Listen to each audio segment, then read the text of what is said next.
Today, we are diving deep into one of the biggest ideas shaping our world, artificial intelligence, and a view of it you probably haven't heard before. So let's just get right into it. The number one fear, the question on literally everyone's mind is AI coming for my job? Are we all about to be made obsolete by robots? It's a huge, scary question. But what if that's entirely the wrong way to look at the problem?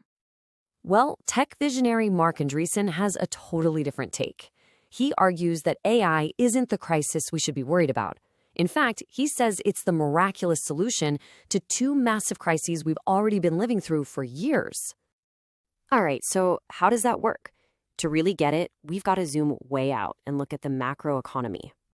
You see, even though it feels like we're living in this crazy, fast-paced world of constant change, the actual economic numbers, they tell a completely different story.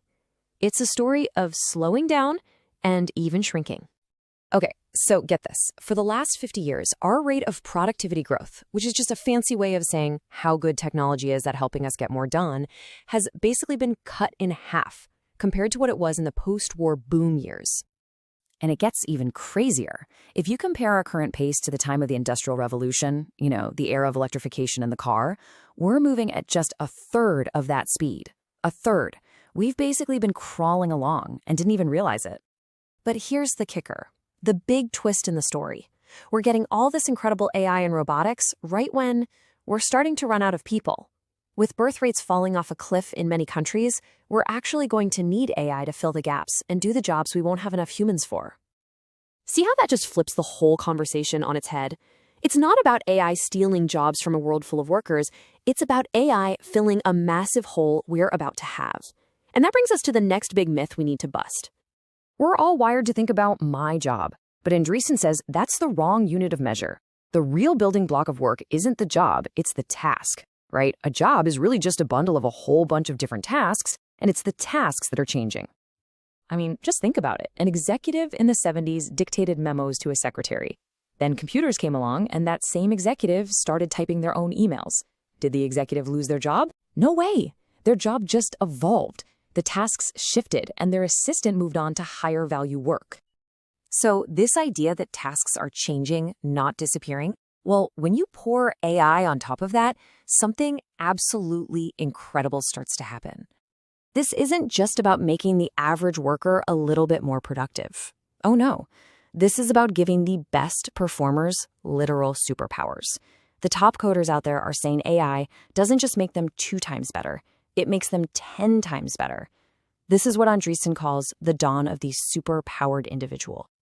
And I love this metaphor he uses. He calls AI the philosopher's stone.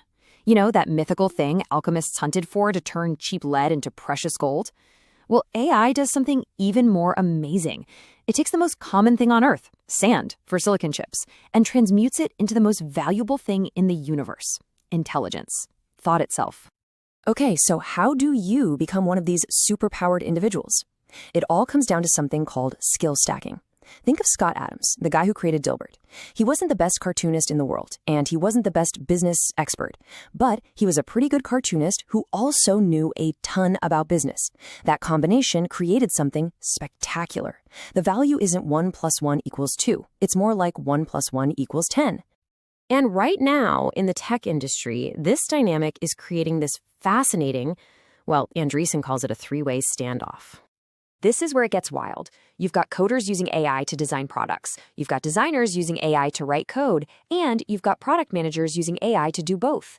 Everyone is kind of looking at each other thinking, hey, maybe I don't need you anymore. The old silos are just dissolving. The real superstars are going to be the ones who can do it all. So that's the billion-dollar question, right? How do you actually become that new kind of professional? How do you stack those skills? Well, the crazy thing is, the answer is probably sitting in your pocket right now. For basically all of human history, we've known the single best way to teach someone anything: one-on-one tutoring. I mean, Aristotle tutored Alexander the Great, and look what happened there. But for the rest of us, it was impossibly expensive. It was for kings and aristocrats, but not anymore. Yeah, there's this incredible study in education called the Bloom 2 Sigma effect. And what it found is just mind-blowing.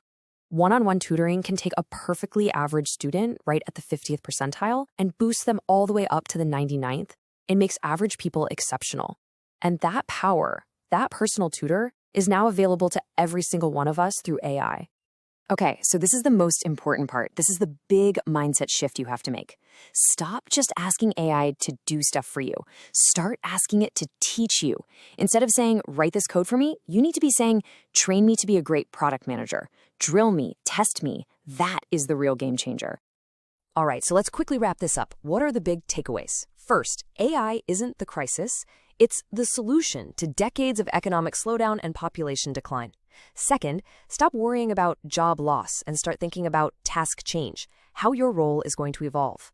Third, your goal is to become a super-powered individual by stacking different skills. And finally, the most important one, start using AI as your own personal 24/7 tutor. And that's our explainer.